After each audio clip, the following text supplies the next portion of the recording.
They had discovered patented seed on the Canadian farmer's land. Schmeiser, a staunch opponent of genetic engineering, claimed that the seed had been carried onto his field via pollen from neighboring fields. But his protests were in vain. And it destroys the property of others. Whether it's an organic farmer or conventional farmer like myself, it is wrong, wrong, wrong. No one should have the rights by introducing something into the environment that destroys the property of others. Hier Lizenzen einzufordern, diesen Anspruch erhebt Monsanto, wenn ein Landwirt bewusst diese Technologie und das geistige Eigentum missachtet.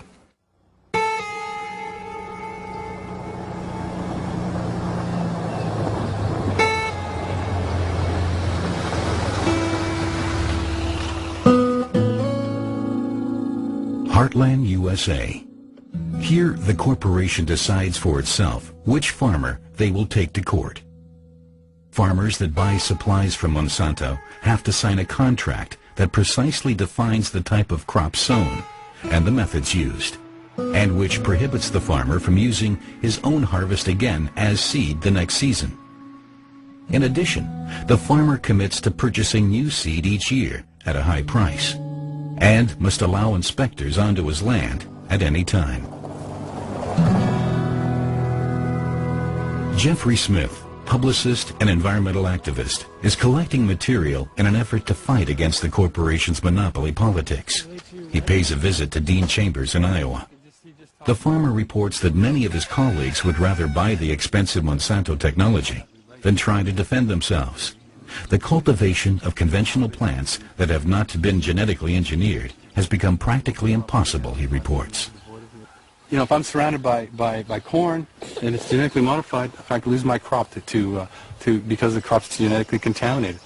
And guess what? Then I can get sued by Monsanto for a breach of contract of trying to sell their seed. It's insane. Critics speak of deliberate contamination. The fact is, a dramatic mixing is already taking place.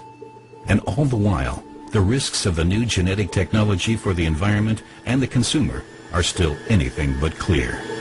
They said PCBs were safe. They weren't. They said Agent Orange was safe. It wasn't. And they're saying now that genetic engineering is safe. And it's not. Insecticides are a thing of the past. Monsanto is reinventing itself, thanks to biotechnology. The official credo is food, health, hope. Headquarters has some ambitious goals. Well, Monsanto came, I think, to Arthur Anderson, and this is to look at how they want to position themselves. And they asked him, where do you want to be, Monsanto, in, I think, 20 or 30 years? And the answer was, we want to control the global food supply. Bill Witherspoon, a former manager from the genetic engineering industry, witnessed the company's ambitious master plan, as presented by a management consultant at a conference in Miami.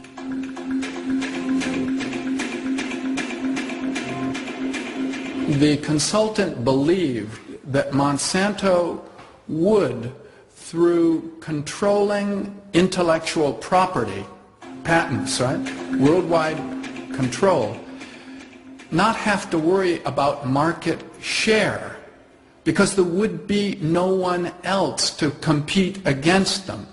So part of the discussion was how to remove competition, because that's the only way that you're going to gain the kind of control that's necessary to dominate something as fundamental as the food chain.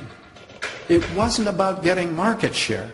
It was about owning the whole thing.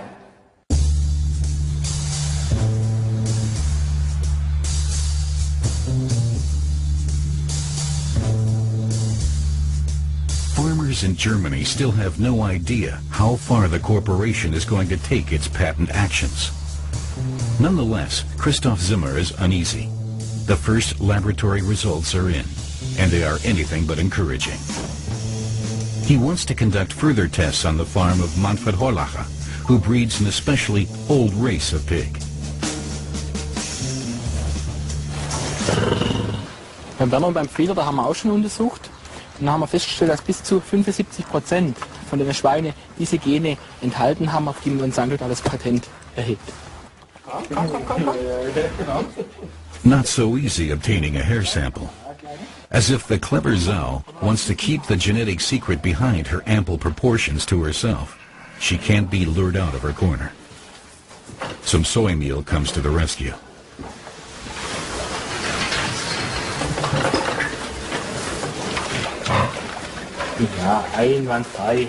At the Horlacher farm, the breeders are also finding Monsanto's pig patent hard to stomach.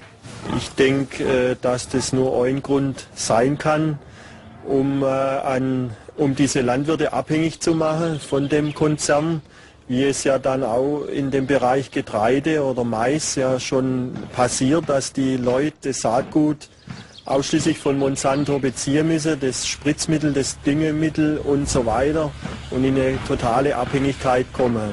Wenn die pro Sau oder Ferkel, wo ein Stall verlässt, Gebühren kassieren können, ist das eigentlich eine Einnahmequelle, wo kein Ende findet. Ne? Entweder muss der Landwirt aufhören oder wenn er nicht aufhören will, dann muss er diese Gebühren bezahlen.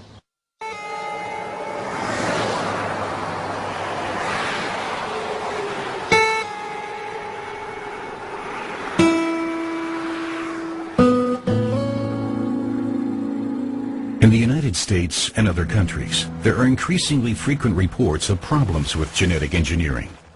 Harvests are failing, pests are returning, and allergies are multiplying. Monsanto has worked a new clause into its more recent contracts that forbids farmers from suing the company if genetically engineered seed should fail. In some American states, farmers who feed their pigs exclusively with genetically modified corn or soy have noticed a mysterious drop in their stock's fertility. Environmental activist Jeffrey Smith suspects that there is a connection between Monsanto's attempt to make a large-scale entry into the pig breeding business and the alleged problems with genetically modified feed. Hi, Jeffrey. Yeah, so I just got word from this person that knows someone that's raising heritage pigs in New York that they also had trouble giving birth when being fed certain varieties of genetically modified corn. And there's these people in Harlan, Iowa that talk about their pigs as a result and not getting pregnant as a result of eating genetically modified corn. So we've got a rather sophisticated puzzle here we have to figure out. So obviously I'm going to call them and I'll visit them in Iowa. That's nearby.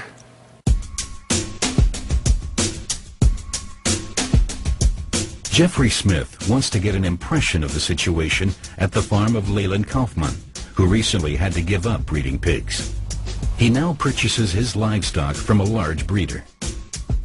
So, pet costs $100 We went on for years, couldn't figure out what our conception rate problem was. We worked with a veterinary, spent $1,000 here, $1,000 there. Nobody can figure out what was going on. And we just finally give up. For a few years, we were planting 100% BT corn. And, you know, we didn't put two and two together till you start comparing the hog records when we were having conception rate problems and go back on the tickets when we bought seed corn, what years we bought 100% BT corn. And then it all kind of coincided, fell into spot. We can't prove nothing, but it just very coincidental. I mean, when we quit, we were down to 30% conception rate.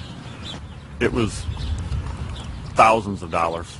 I mean, until you sit down and really put feed costs to everything. I never did do that because it never come to a lawsuit where it isn't worth the time and effort. We've lost enough money with the conception rate. We don't need to follow up and spend more money trying to figure out what we lost. We lost thousands, there's no doubt. Jeffrey Smith wants to know what the farmer believes is the impact of the whole thing on people, on consumers. Nobody knows, you know, or they're not telling us, or they don't want to tell us. The big companies probably don't want to tell us, so now, who's the guinea pig now?